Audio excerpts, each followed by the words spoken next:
the meeting today, April 27th, a request for minor change to Prawn farm development. What was that about? Well, as we want, he's growing his business and, he's preparing for future, expansion. And that's what that was about, turning that road into a proper driveway for him, sealing it off and making it a more accessible way to get into his business. So that's what that one was about. Okay, the second one on the agenda was an interesting one and it got quite a bit of discussion.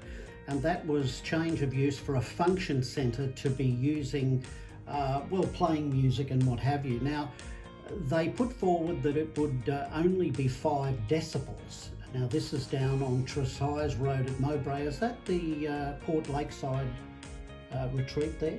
It is. It's the large, big white buildings. And you've got to remember that 5 decibels is a 5 decibel increase from the distance, not from the venue itself. So wherever they have their entertainment, which, there are conditions in the report that say what they're allowed to have. So by the time that noise travels to the boundary where sensitive areas are, it can't be more than 5 decibels louder than what is already there. So that's the way that works. So it's a good outcome because we're desperate for wedding venues. We've certainly been looking for them. It is a beautiful spot. People will see it, of course, in Dive Club. They used it a lot for the Mayor's house in the Dive Club movies, which people get to see it in all its glory in that. It's a beautiful wedding venue, and I think it's certainly going to be a great asset to the Shire, adding it to our wedding venue list. Talking of Dive Club, you have seen some episodes of Dive Club. Tell us what that's like. I certainly have. I was lucky enough to go down to the Gold Coast and saw the first 3 episodes at their red carpet, and I tell you, it is amazing. The Shire shines. It really does.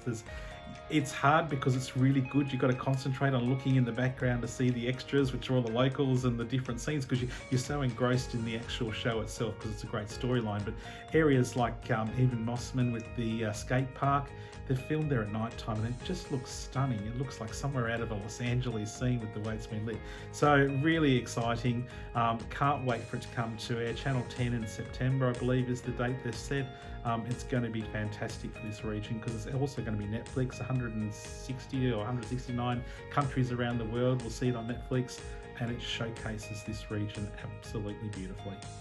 We move on then to a variation of liquor licence for Turtle Rock Cafe at Cape Tribulation. Now, you had a lone protester here in council today, a silent protest for something that's going to be mighty loud. We'll hear from that lady in a moment in reaction to what you did in council, but tell us about that and what council decided today about that. Well, as I said, my concern, which I said at the meeting, was that we can guide liquor licensing to put conditions on it, but there's no guarantee. And personally, I know I've lived in quiet areas like that, and noise does travel quite dramatically in the bush areas, and I don't want the residents that are up there being put out if this happens to be abused. There is no policing structure so that if there's noise complaints, the police can be there in 10 minutes and sort it out over the river. So we have to look forward to what the people are saying up there, and personally I didn't feel it's the right thing to have loud amplified music at night time up there, and I think people will agree that we don't want to set a precedent. There's 4 or 5 other liquor licensed areas up there as well. If they all start doing the same thing, it could be quite detrimental to the region. And although liquor licence, they have the final say, you guys didn't get the thumbs up. Absolutely, it's a liquor licensing decision. They're the ones that look at the facts, they look at the acoustic report that was sent with the application, and they'll make a decision, and they'll be the ones that get the told off by the locals if that's the case and they approve it. Yeah, but you guys didn't support it. No, we don't. We think it's, having it the way it is more suitable for the area up there, and I don't think you can't get complaints from the locals doing it the way we're doing it. 3 Port Douglas, Queensland Fire and Emergency Services. This has a bit of a story connected to it. Many people remember a few years ago now there was a fallout with the members in the Coast Guard, and they wanted to split from the Coast Guard and form their own group, which is one of the other rescue groups. And so that building being ours, the lease was falling up.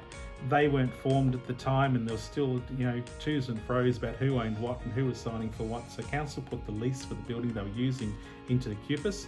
And so we've just kept it there at the moment until all this is sorted, and once it's all signed off and they're operating under their new brand name completely, then of course we'll renegotiate a lease with them. Okay, now infrastructure, you had a fair bit of housekeeping going on here, but infrastructure, revised list of projects, how's the infrastructure going?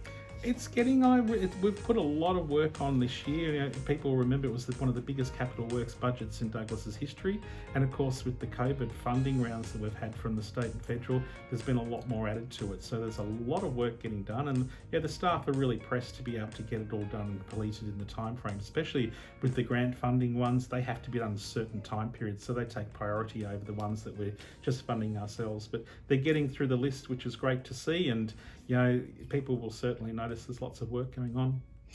Capital Works project, more the housekeeping there, water and wastewater, revenue, financial reports, operational reports and what have you. And then you had a petition introduced by Peter McEwen.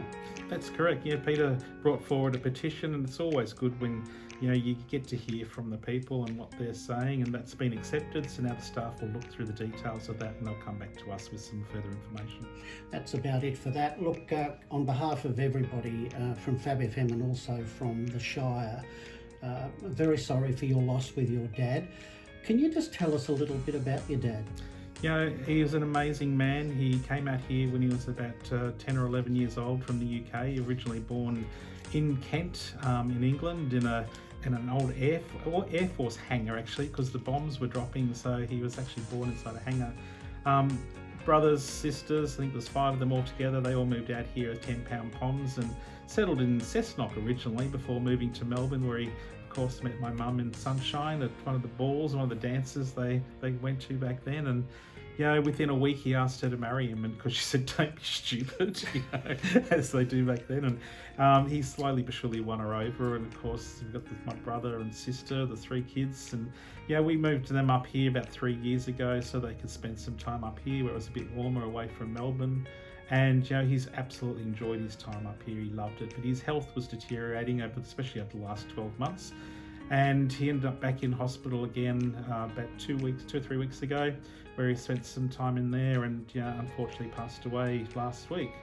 I have to commend the staff at the Mossman Hospital. I've had small dealings with them before, but going through something like this, they are the most wonderful human beings I've ever come across in my life. Mossman staff, the nurses at Mossman Hospital are amazing. I cannot speak high enough about them. They took us all in, we're a part of the family.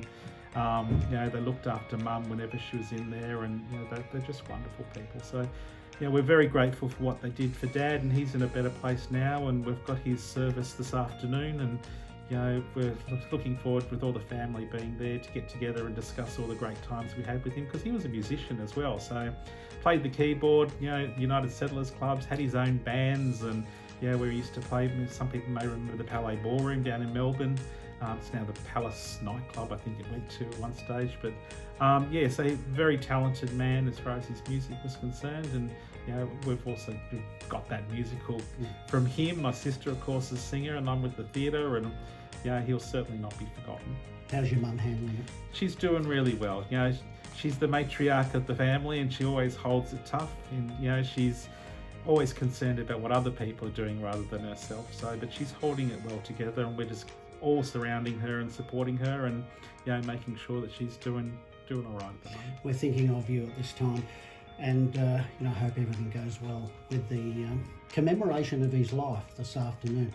Just one final question. I've had a lot of people asking me, how is the Ferry contract going? What's happening there? Can you just bring us up to date?